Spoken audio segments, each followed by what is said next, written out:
na Feeling yun umaksyon eh. si Senator Tulfo. Oo, ayan. Magandang umaga po sa inyo, Senator Erwin. Hi, Miss Nimpa, Miss Isa. Good morning. Magandang umaga po.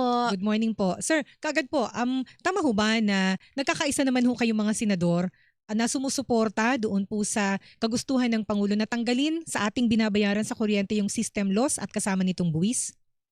Majority, though Apo. hindi pa natin nakakausap ang ilan sa minority, pero nakita ko na rin, nag-file na rin si Senator Dante Marcoleta at saka Senadora Amy Marcos para po dyan sa systems law. So, I believe sang-ayon din po sila sa amin kasi pahirap po ito.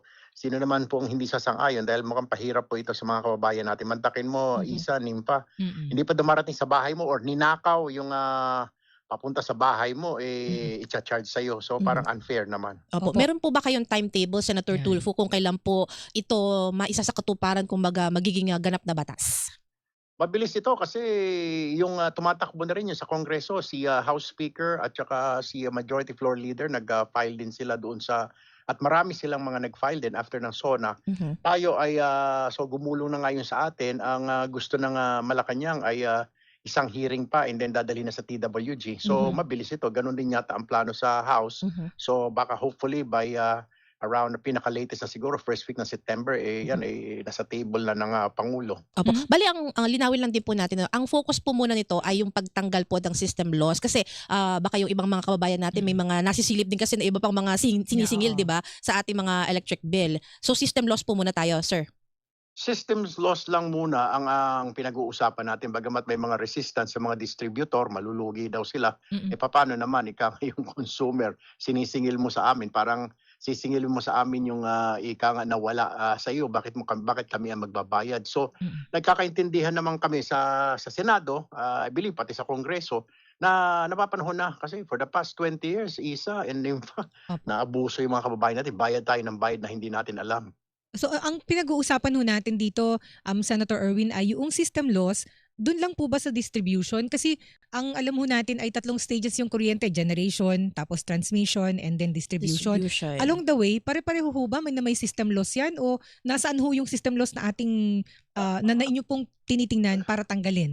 Actually, meron din from the generator to the distribution to the consumer, may mga systems. So, kaya nga kailangan namin mag-hearing next week. Actually, Friday na nga Mag-hearing ho kami sa Friday. Tatanungin namin yung, imbitahan pa rin namin yung ERC, yung Department of Energy, NAPOCOR. Lahat po ng mga concerned agencies, pati lahat ng stakeholders, kasama ho ulit sa hearing sa Friday. Every week po, i-hearing natin ito hanggat hindi po namin matapos ito. At hopefully, TWG within the month po ito and then magkakaroon kami ng BICAM. So hopefully, by September, dapat nasa table na po ito ng palasyo. Opo, Ayun, so meron din po, ibig sabihin by Christmas, hopefully. o before Christmas, matatanggal na tong system loss, mababawasan na yung bayarin natin sa kuryente.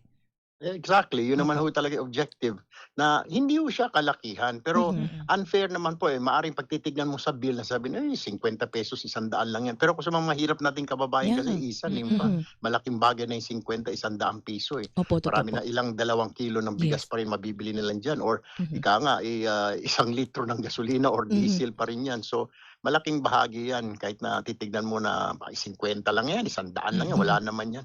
Yung mga ordinary mamayan po, ramdam nila yun Opo. Paano naman po matitiyak, Senator Tulfo, na hindi i-rename o papalitan lang ng pangalan ng mga kumpanya, yung system loss, o kaya ililipat sa ibang uri ng bayarin?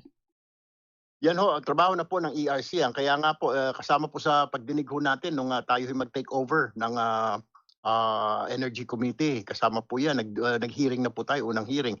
Ibibigyan pa po ng mas malaking malawak kapangyarihan ang EPIRA ay yung ERC para at nire-review po namin at the same time na nire-review po namin ang EPIRA law.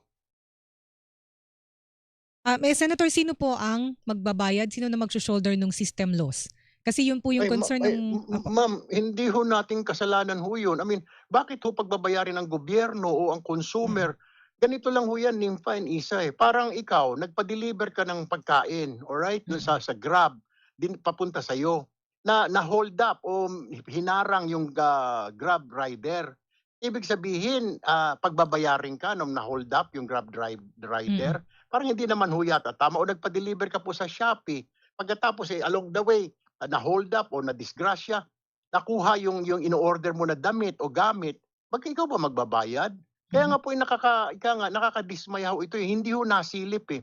Sige po, pag-usapan natin ito, okay. Dalawang klase po ang systems loss, Miss Nympha and Opo. Isa. Okay? May tinatawag tayong technical. Mhm. Sige, technical. Sabihin na natin, technical yung parang nag-evaporate siya. Parang Opo. law of physics. Dahil sa sobrang init or what, natutunaw. So, hindi nakakarating sa bahay mo. Granting, sabihin na natin, sige, hindi nakarating. Pero yung isang systems loss kasi Isa and Nympha, Mhm. yung ninanakaw, yung mali ang kontador, yung ginamper, Mm-mm. yung kalugian ng distributor, sa iyo i-charge, sa atin i-charge. Ba't ganun? Sila yung ninakawan, bakit tayo nagbabayad? So narinig mo naman yung last hearing dati, Meralco was saying na pag nagkaganon ho, kailangan namin kumuha na Yun, sabi ko opo. kasi bantayan ninyo. Kailangan ho namin mag-arkila ng mga maraming tao para magbantay. Mas malaki ho maaabutin. Para sinasabi niya, tataas pa yung singil, tayo ang sisingilin. Unfair naman ho, hindi ho tayo papayag na ganon. Yeah, So, opo. yun nga narinig natin yung pong sabi nung abogado ng Meralco. Sabi niya, ito, para mabantayan yung mga linya, hindi manakawan, kailangan nila additional tao, babayaran additional tao, ikakarga din po pala sa mga consumers. So, paano po ang trajectory ninyo, Senator Erwin? Ano po yung nakikita na ninyo na gagawing provision ng batas, ng amendments po sa Electric Power Industry Reform Act para po maging klaro na kakarguhin ng distribution utilities ito? No. Magkakaroon ho ba ng No. penal provision? May parusa ho ba pagka tawag dito, hindi unwarranted na ipapasa po sa consumers yung pong Opo, kasi lugi? simple lang naman yung fine. Isa, di ba? Mm.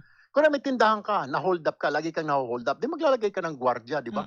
Pero that doesn't mean to say na pagbabayarin mo ang customer mo, tataasan mo yung mga paninda mo, magsasuffer yung mga consumer mo dahil naglagay ka ng additional security. Trabaho na nila yun, Nympha and Isa. Hindi na natin trabaho, hindi na natin concern yung tayo, mga customer tayo. I-deliver mo yung kuryente na kailangan namin, hindi po yung tayo magbabayad dahil nawalan sa kanila.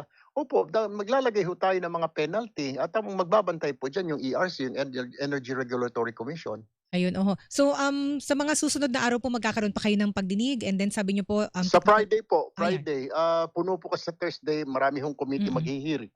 So, ang option lang po namin is sa Friday, maghihiring po kami ng Friday umaga. Yun po yung para sa lahat ng mga bill. Mm-mm. I think 8 po yun, tungkol po doon sa systems laws, ang ihihear po ng committee. And Mhm. then after that, siguro maghapon, and then after that, ang gusto nga po ng Malacanang, after that, magti-TWG na po eh. Titignan ho natin kung kakayanin.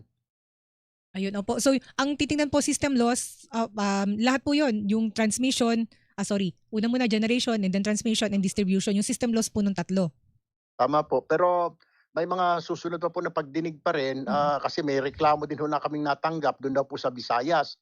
Yung distributor at saka yung generator. Pag nawalan daw ng kuryente yung generator, so lilipat si distributor ng linya. Akalain mo ba, Nympha and Isa, pagbabayarin yung consumer dahil gumamit ng ibang linya? Ang tawag doon ay line for rent. Siya ang magbabayad ng linya na ginamit ni distributor mula sa ibang power generator. Di ba it's unfair? Kasi nawalan ng kuryente, ito yung kausap ni distributor, ito si power generator. Generator A, nawalan siya ng kuryente, going to distributor. Maghahanap si distributor ng kuryente, nakikita siya dito sa generator B.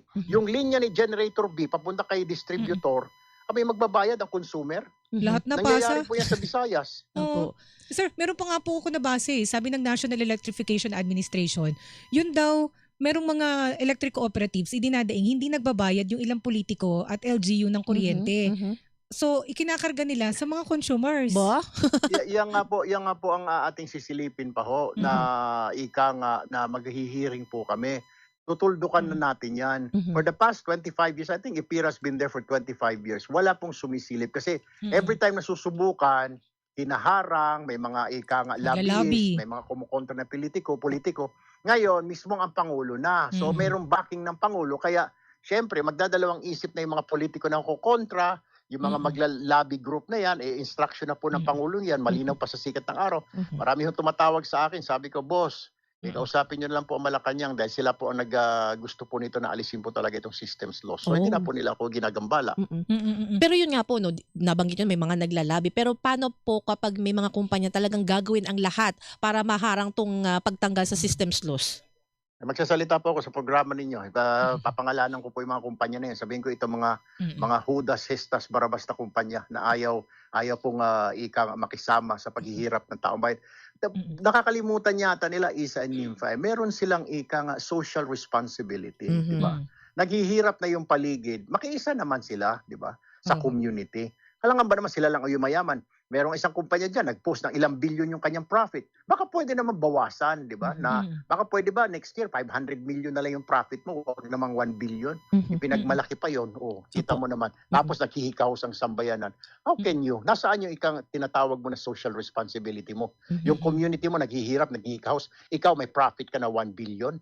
1 billion because siningil mo sila doon sa mga nanakaw na linya sa iyo na kuryente. Ako last Ayaw question. mabawasan yung kita. Yun na nga no? Last question na lang po patungkol dito sa issue po ng kuryente. Kasi ang Pilipinas talaga highest, 'di ba, among sa mga bansa sa Southeast Asia na may pinakamataas na singil sa kuryente. So ito pong system loss, ito po yung tinututukan ngayon.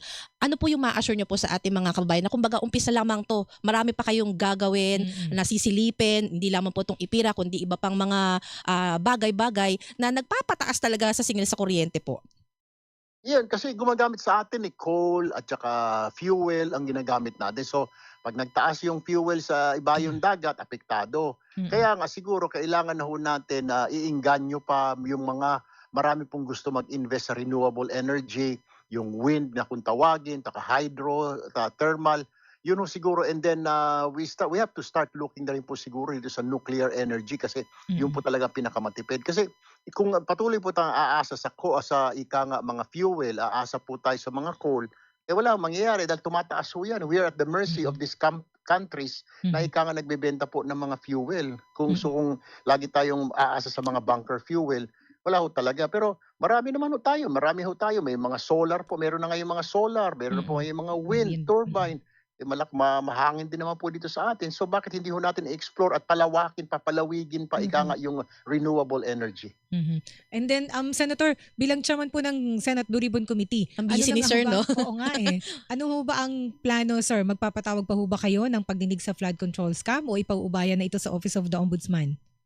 Pag-uusapan po namin kasi ayoko naman hong magdesisyon na sasabihin ko paubayan na natin. Na pagkasundoan din po namin ni Senate President Win Gatchalian na pag nabuo na po, I think this coming week po bubuuin namin yung membership ng Blue Ribbon. And then pag nabuo na po, meron na po tayong vice chairman at saka yung mga members from the minority. Magpupulong po kami. Tatanungin ko po yung consensus po nila lahat, yung sa minority pati yung majority. Hahawakan pa ba natin itong mga kaso ng flood control na lalo na yung may mga nabanggit na dito, na imbestigahan na dito, nandoon na ngayon sa ombudsman?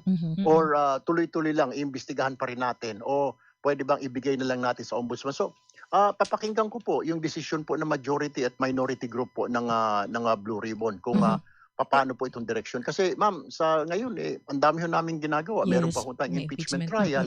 Meron pa marami ho tayong pinamamadali na batas sa Pangulo. Yan na nga po, systems to IPIRA, pati yung all the regulation ho. Sa susunod na linggo naman po, all the regulation naman po pag-usapan natin. Kasi tignan ho natin kung pwede nang lagyan ng price cap. Kasi po, ngayon, wala pong habas walang magawa po ang Department of Energy na sabihin ng Department of Energy, hoy, hanggang dito lang pwede mong itaas, hanggang piso lang. Wala nakita natin, 5 piso, 8 piso, pag nag-rollback naman, i-rollback, piso lang, bagamat tumaas po na 5 piso. Yes, sir. So kailangan na siguro natin tignan din, pati itong all the regulation law natin na ito na, baka pwede natin lagyan na po ng price cap. Opo. Senator, paano ho yung issue ni Senator Ping Lacson sa Taguig? Sabi niya ho, nagbigay na siya sa Office of the Ombudsman. Ng mga dokumento. Nagbigay na siya ng dokumento, information. Yung Office of the Ombudsman na po, ang balita ko po, Office of the Ombudsman na po ang nag-iimbestiga ngayon. Ngayon, kaya nga po, kailangan kong buuin na kaagad itong Blue Ribbon para kausapin ko po lahat ng miyembro. Ano bang direksyon natin? Pag-uusapan pa rin ba natin ito? Kasi parang double jeopardy na po yun. Nag-iimbestiga po yung ombudsman. Mag-iimbestiga rin po kami sa Blue Ribbon. Dalawa. Para ano po ang saysay? Opo. Pero kayo kasi, di ba, we investigate in aid of legislation. Ang ombudsman naman in aid of for prosecution. Kami po, ang dami naman po na bago na because of the Blue Ribbon hearing ng flood control. Ang dami na po nating nagawang mga batas na naiayos, kagaya po ng BICAM sa budget, di po ba? Live na po na ginagawa. Dati tinatago po yan. Ngayon live na, pwede hong nakikita ng mga kababayan natin. That's the result of the flood control investigation of the Blue Ribbon. So within the week po, ang madedesisyonan, sir, kung ipapaubayan nyo na sa ombudsman o magpapatawag pa kayo ng hearing? Ay, tsaka makikipag-usap po ba kayo sa mismong Office of the Ombudsman patungkol po to sa mga issue na ito? Opo, yung mga cases. Pero kung may mga bago po, may mga bagong opisyalis na naman po ang sasabi, then we will investigate. Pero kung mga nabanggit na po, paulit-ulit na lang, bakit pa ho namin iniimbestigahan na po ng ombudsman? Bakit ho namin iimbestigahan na naman? Pero kung may bago pong opisyal na naman nasabit, bagong pangalan, nasabit po dyan sa flood control, then we will investigate. Sir, isa na lang. May sinabi ho kasi si Senator Ping Lacson na parang about 5 senators na nagparating dun sa kagustuhan ni Senator Alan Peter Cayetano na mag-ceasefire. Although dinay ni Cayetano Kayo ba, isa ba kayo dun sa 5? Ano po? Kasama ba kayo dun sa 5?